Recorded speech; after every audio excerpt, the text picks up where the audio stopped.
Hello, my name is John Nagoski, and I'm a native speaker of English from Wisconsin in the USA. I would like to introduce to you my English reading channel with questions and answers. Sir Isaac Newton and the Apple. Sir Isaac Newton was a great thinker. No other man of his time knew so much about the laws of nature. No other man understood the reasons of things so well as he. He learned by looking closely at things and by hard study. He was always thinking. Although he was one of the wisest men that ever lived, yet he felt that he knew but very little. The more he learned, the better he saw how much there was still to be learned. When he was a very old man, he one day said, "I seem to have been only like a boy playing on the seashore. I have amused myself by now and then finding a smooth pebble or a pretty shell, but the great ocean of truth still lies before me, unknown and unexplored." It is only the very ignorant who think themselves very wise. One day in autumn, Sir Isaac was lying on the grass under an apple tree, and thinking. Suddenly an apple that had grown ripe on its branch fell to the ground by his side. "What made that apple fall?" he asked himself.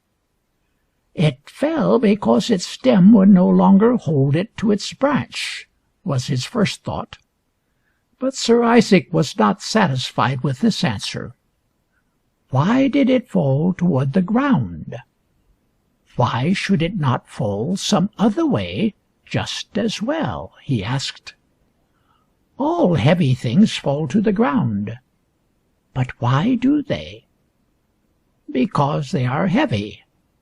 That is not a good reason, for then we may ask, why is anything heavy? Why is one thing heavier than another? When he had once begun to think about this, he did not stop until he had reasoned it all out. Millions and millions of people had seen apples fall, but it was left for Sir Isaac Newton to ask why they fall.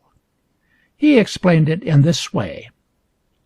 Every object draws every other object toward it.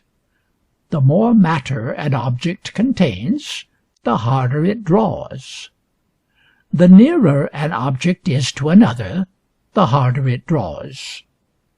The harder an object draws other objects, the heavier it is said to be.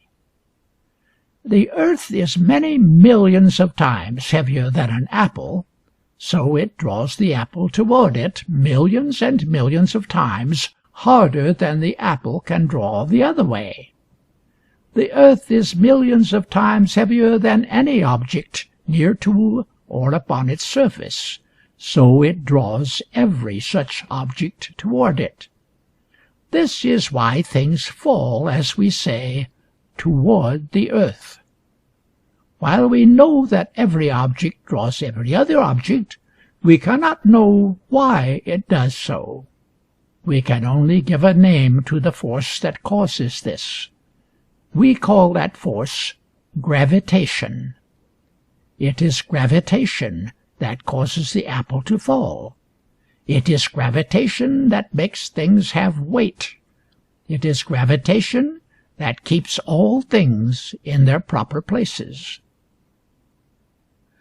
Suppose there was no such force as gravitation.